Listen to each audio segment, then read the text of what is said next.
Olá, você que nos acompanha nesse nosso percurso de introdução à Sagrada Escritura.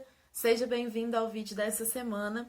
Essa semana nós vamos falar sobre o Novo Testamento, esse conjunto de livros que nós já conhecemos tão bem, mas que às vezes não sabemos detalhes que nos ajudam a ir mais profundamente no sentido dos textos. O Novo Testamento é aquela parte da Bíblia que começa com os evangelhos. Portanto, o grande protagonista do Novo Testamento é Jesus Cristo. O conjunto de livros do Novo Testamento ele foi produzido pelas comunidades cristãs primitivas, ou seja, pelas primeiras pessoas que escutaram o Evangelho e se apaixonaram de verdade por essa novidade que Jesus anunciou, viveu e pela salvação que Jesus ofereceu com a sua morte e ressurreição. As primeiras comunidades elas vão fixar então por escrito um pouco dessa novidade que elas experimentam para que ela fique disponível para as próximas gerações e possa ser conhecido então por todas as nações às quais o evangelho vai ser anunciado. Nós falamos sobre o Antigo Testamento e recordamos que naquele caso, para o povo de Israel, para os judeus, as narrativas do Antigo Testamento nasceram na oralidade, ou seja, elas não foram escritas desde o início, mas elas foram sendo passadas de pai para filho no seio das famílias judaicas e mais tarde, depois de um tempo, é que elas foram escritas e registradas mesmo pela escrita para que elas não fossem perdidas. No caso do Novo Testamento, falando propriamente dos evangelhos, isso também acontece. Então, enquanto Jesus vive o seu ministério, ensinando, curando, fazendo todas as ações que nós conhecemos por meio do Evangelho, os seus discípulos não estavam escrevendo nada. Isso porque não era comum naquela época registrar pela escrita os feitos de alguém, e isso porque também Jesus talvez tenha tido um grupo muito restrito de discípulos no princípio, e não tenha sido uma pessoa de quem se precisava registrar a vida. Registrava-se a vida dos imperadores, dos grandes poderosos, mas ninguém se preocupou em registrar no início a vida de Jesus. Então o evangelho também foi sendo passado pela oralidade dentro das primeiras comunidades, pelos primeiros discípulos de Jesus e também pelas primeiras pessoas que receberam o anúncio do evangelho. O primeiro escrito do Novo Testamento, ele vai surgir só no ano 50 depois de Cristo, que é a primeira carta de São Paulo aos Tessalonicenses. Então, a ordem dos livros do Novo Testamento, a ordem que está na nossa Bíblia, também não é a mesma ordem em que os livros foram escritos. O primeiro livro a ser escrito não é um evangelho, é a primeira carta de São Paulo aos Tessalonicenses. E aí daqui a pouquinho a gente vai falar um pouquinho sobre a diferença do sentido, né, dentro dos grupos de livro, dentro dos grupos de livros da Bíblia. É muito diferente o que origina a escrita de uma carta do que aquilo que originou a escrita dos evangelhos. O primeiro evangelho a ser escrito vai ser o Evangelho de Marcos, escrito ao redor do ano 70 depois de Cristo. Ou seja, Marcos escreve já 40 anos, praticamente 40 anos depois da ressurreição de Jesus. Jesus ressuscita com 33 anos, nós situamos ali no ano 30 a sua ressurreição, porque muito provavelmente quando se fixou o ano zero, não se fixou o ano zero no ano do nascimento de Jesus. Houve um erro na contagem do tempo. Então a gente estima por ali que a ressurreição de Jesus tenha acontecido no ano 30, não no ano 33, mas os 3 anos aqui pra gente não vai fazer muita diferença, né? Jesus ressuscita mais ou menos no ano 30 e o primeiro evangelho vai ser produzido no ano 70, 40 anos depois da ressurreição de Jesus. Então imaginem vocês, eu gosto sempre de fazer essa provocação, o que significa escrever algo que aconteceu há 40 anos atrás. Nós não conseguimos contar nem aquilo que aconteceu conosco na semana passada, né? Quanto mais há 40 anos, quando eram super restritos os registros históricos, qualquer tipo de documentação sobre a vida de alguém.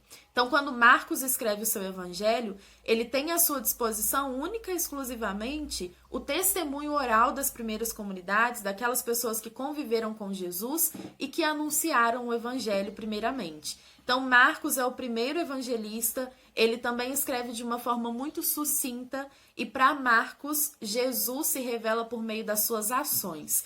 Então é por isso que no Evangelho de Marcos nós vamos encontrar um Jesus que está sempre caminhando de uma localidade para outra, que realiza vários milagres, e Marcos vai contando isso tudo de uma forma muito objetiva. Ele conta o milagre de Jesus, não detalha muito e já está contando um outro milagre, porque ele acredita que Jesus manifesta a sua divindade, a sua origem divina, por meio das suas ações e dos milagres realizados. Assim, Marcos é o menor dos evangelhos, ele é aquele que escreveu primeiro e que deu ênfase aos feitos de Jesus. Mateus e Lucas vão escrever ao redor do ano 85, mais ou menos uns 15 anos depois de Marcos. Quando Mateus e Lucas escrevem, os estudiosos hoje já reconhecem que eles tinham como fonte, além do Evangelho de Marcos, que já era conhecido por Mateus e Lucas, também uma outra fonte que é chamada de fonte Q.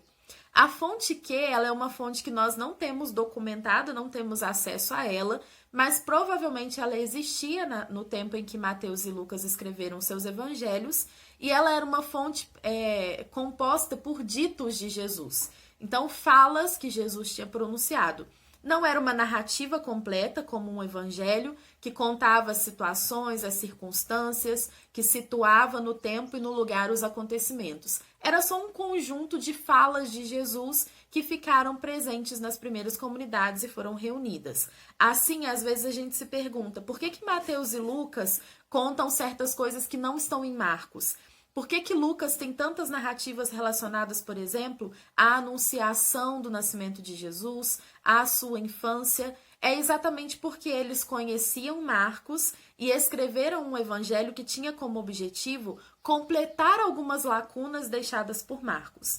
Não que eram falhas de Marcos, mas ampliar o conhecimento sobre Jesus.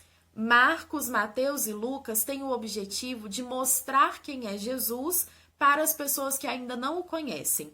Então, Marcos, Mateus e Lucas escrevem evangelhos que servem para mostrar quem é Jesus e falar da sua identidade, contar como foi o ministério de Jesus e como se desenvolveu a sua ação salvífica para aquelas pessoas que não acreditavam em Jesus e que estavam recebendo primeiramente o anúncio do evangelho. Então, na verdade, são evangelhos querigmáticos, evangelhos de primeiro anúncio, de evangelização, aquilo que nós chamamos de evangelização. O anúncio às pessoas que ainda não aderiram a Jesus e que pretendem conhecê-lo.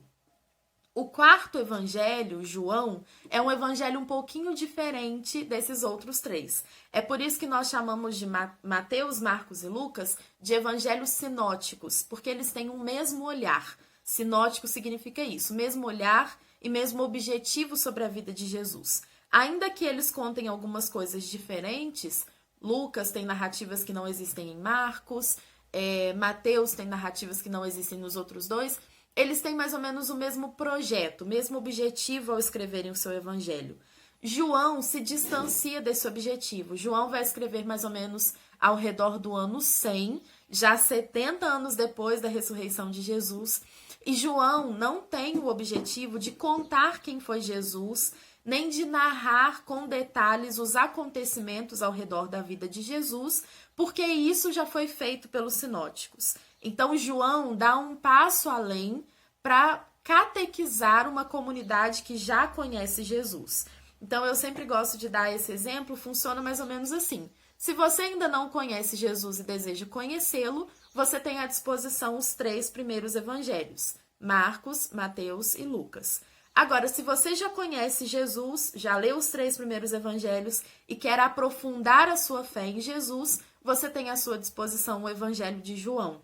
Então, João serve para uma comunidade que já conhece Jesus e deseja dar mais passos na fé, no sentido de aprofundar a sua fé e refletir um pouco mais, não só sobre Jesus, mas sobre o que significa ser discípulo de Jesus.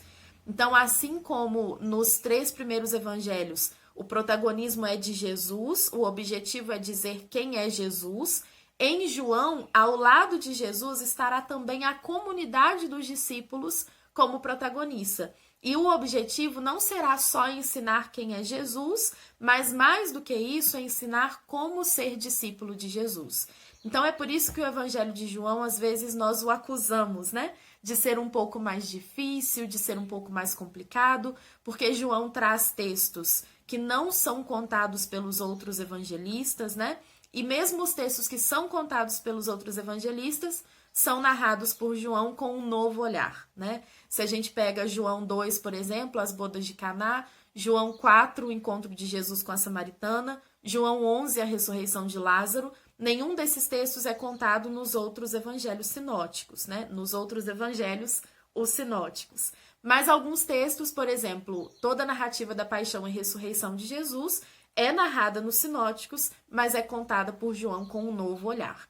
Muito provavelmente, o Evangelho de João não é obra de João mesmo, ou do discípulo amado, como muitas pessoas dizem, mas provavelmente é obra da comunidade que foi reunida ao redor do testemunho de João. Então, João começou a anunciar o Evangelho e reuniu uma comunidade, que era muito comum naquela época. E reunida a essa comunidade, ele começou a ensiná-los como ser discípulos e desenvolver com eles uma vivência muito própria do cristianismo. Então, a comunidade joanina provavelmente vivia junto, tinha práticas muito particulares da comunidade que se reuniu ao redor do testemunho de João. Mais tarde, a comunidade se deu conta de que eles precisavam registrar toda essa reflexão sobre o Evangelho que eles já vinham fazendo desde a ressurreição de Jesus. E aí, quando eles escrevem esse Evangelho, a comunidade toda se reúne e escreve o Evangelho, eles decidem colocar o nome de João em respeito à tradição recebida de João. Então, talvez não tenha sido João quem sentou e escreveu o Evangelho, mas a autoria é dele, porque ele é que transmitiu essa tradição. Também é de autoria da comunidade joanina o Apocalipse de São João. E aí a gente já está fazendo um salto lá para o final do Novo Testamento, né? O Apocalipse, que nós chamamos de Apocalipse de São João, provavelmente é sim obra da mesma comunidade que escreveu o Evangelho, que escreveu também as 3 cartas de João que estão no nosso Novo Testamento. Então, essa comunidade joanina tem uma grande obra, que não é só o 4º Evangelho, mas também as 3 cartas de João e o Apocalipse de João. O Apocalipse de João é talvez o livro mais controverso da Bíblia, o livro que mais gera medo, que mais gera ansiedade quando nós vamos ler, porque ele é cheio de metáforas, cheio de imagens, cheio de comparações que às vezes causam um certo estranhamento mesmo na leitura. Na verdade, a comunidade, quando escreve o Evangelho e propriamente o Apocalipse de João, enfrenta uma grande perseguição por parte do Império Romano. No finalzinho do 1º século, né, o Evangelho de João é escrito no ano 100 e o Apocalipse até o ano 120 no máximo. Nesse tempo, a comunidade cristã estava sendo perseguida por Roma. Então, todos aqueles que eram cristãos eram condenados e condenados pelo Império até mesmo à morte. Nós conhecemos muito bem o que Paulo fazia antes de se converter ao cristianismo, né? Ele era uma das pessoas que perseguia os cristãos, encontrava os cristãos e os condenava. Então, a comunidade, sofrendo com essa perseguição, precisa entender qual o sentido da perseguição. E é exatamente disso que o Apocalipse vai tratar. O Apocalipse não fala de eventos que vão acontecer, não fala do futuro, não fala do fim dos tempos, não fala do fim do mundo, mas fala sim do fim da vida daqueles que estão sendo martirizados em nome da fé. A comunidade precisava entender qual era o sentido de oferecer a sua vida em favor do Evangelho e em favor de Jesus. Então, eles escrevem o Apocalipse para proclamar a certeza de que eles entregam a sua vida aos impérios deste mundo para ganharem a ressurreição e para alcançarem os céus. Então, existe um padre jesuíta que dá aula numa faculdade lá de Belo Horizonte, a FAGE, ele se chama Johann Konings. Ele é um grande pesquisador da Sagrada Escritura e principalmente da obra joanina, e ele tem um artigo chamado O Apocalipse Joanino, que eu sempre gosto de citar, porque eu acho que, para mim, ele é que resume toda a compreensão do Apocalipse de João. Ele diz que o Apocalipse de João, ele não é a narrativa de eventos futuros, mas ele é a narrativa do presente da comunidade, só que vista de um outro plano, que é o plano celeste. Então, nós conhecemos muito bem o texto de João, em que João está no céu e o anjo pergunta para ele: o que você está vendo aqui? É exatamente isso. João está narrando o presente da comunidade, mas visto lá do céu. A grande chave de leitura para entender o Apocalipse é a narrativa em que as pessoas estão sendo recebidas no céu. Então o anjo pergunta para João: quem são esses que estão vestidos de branco? São aqueles que foram são aqueles que tiveram suas vestes lavadas e alvejadas no sangue do Cordeiro. Quem são aqueles que tiveram as vestes lavadas e alvejadas no sangue? Aqueles que morreram pelo martírio, aqueles que derramaram seu sangue e sujaram as suas vestes de sangue. Acontece que em nome da fé, morrendo em nome da fé, aquele sangue derramado não é só o sangue próprio, mas é também o sangue do Senhor que se une a esses mártires que estão morrendo em nome da fé. Então, morrendo em nome da fé, a comunidade é recebida na eternidade e João vai lá na eternidade para ver isso e contar para a comunidade e animar a comunidade a continuar proclamando e vivendo a fé no Senhor, mesmo diante da ameaça da morte e do martírio. Então, na verdade, tudo que a gente lê no Apocalipse, é claro que é difícil fazer uma introdução ao Apocalipse em poucos minutos, a gente precisa ir passando por simbologia, por metáforas, por imagens, né? Para a gente entender verdadeiramente o significado de tudo, mas na verdade tudo que está escrito no Apocalipse refere-se ao presente daquela comunidade que estava sendo perseguida e martirizada e precisava então passar a sua mensagem, mas de uma forma decodificada que só a comunidade entenderia e o império não entenderia se pegasse aquele texto. A gente sabe muito bem disso, né? De como funcionam esses textos, que precisam ser escritos de um modo a não serem compreendidos por todas as pessoas, mas são compreendidos dentro daquela comunidade. Então, o Apocalipse realmente merece uma atenção especial e um estudo especial, porque a gente precisa entender esses códigos que a comunidade usa para transmitir a sua mensagem. Mas por hora é importante que a gente tenha essa compreensão. O Apocalipse não fala de um fim dos tempos, não fala de um futuro vindouro, mas do presente da comunidade que encerra a sua vida neste mundo para entrar na eternidade e iniciar a sua vida eterna. No meio tempo, entre os evangelhos e o Apocalipse, a nossa Bíblia traz as cartas, que são as cartas paulinas e também as cartas que nós chamamos de cartas católicas.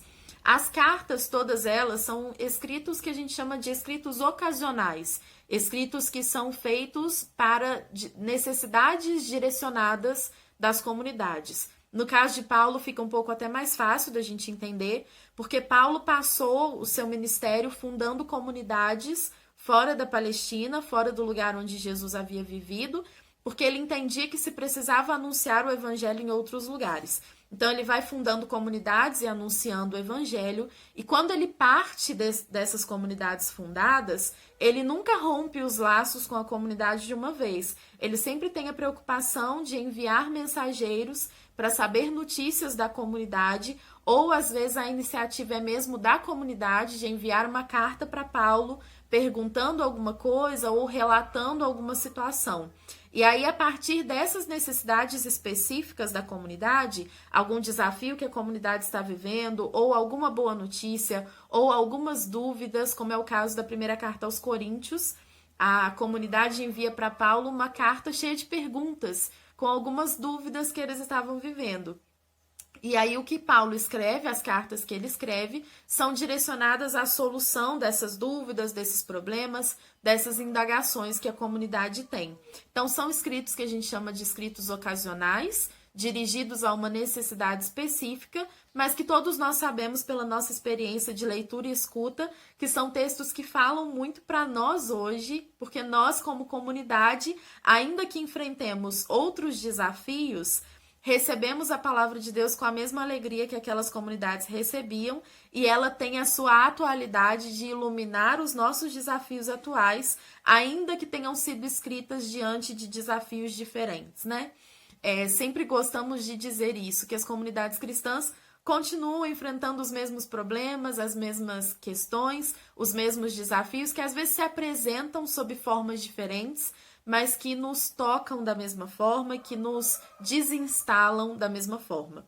Então, o Novo Testamento tem esse sentido de animar as primeiras comunidades à vivência do Evangelho, de animar as primeiras comunidades ao anúncio do Evangelho e um anúncio que é feito mais por obras do que por palavras. Então, espero que você tenha conseguido, com esse vídeo, ter uma visão mais ampla do Novo Testamento, ainda que sejam poucos minutos para falar de uma obra tão rica, mas que esse vídeo, mais do que tenha te dado um conhecimento, tenha te dado também o interesse e esse encanto pela Sagrada Escritura que nos faz ter vontade de tomar esses textos de novo, de ler esses textos de novo e então de aprofundar o nosso conhecimento a respeito da Palavra de Deus. O objetivo do mês de setembro, do mês da Bíblia, é esse, que a gente se aproxime mais uma vez da Sagrada Escritura e conheça mais um pouquinho sobre ela, que sempre terá coisas novas para nos apresentar. Eu te espero aqui na semana que vem, no próximo vídeo dessa série, em que nós falaremos sobre o livro do Deuteronômio, o livro escolhido para o mês da Bíblia deste ano.